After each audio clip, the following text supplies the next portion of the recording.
Хан Кенесары. Соңғы шайқас.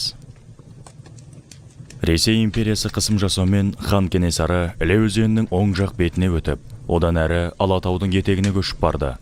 Бұл күресте Кенесарының көздеген негізгі мақсаты қазақтар Алатау қырғыздарының ортақ жауы Қоқан үстемдігіне және Қоқан бектеріне сенімді одақтастары қырғыз манаптарына қарсы күресу еді.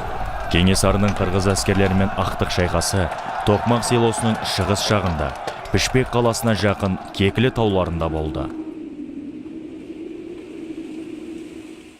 Оның мақсаты мен арманы қазақ даласына ұлы бостандықты орнату еді. Хан Кенесары.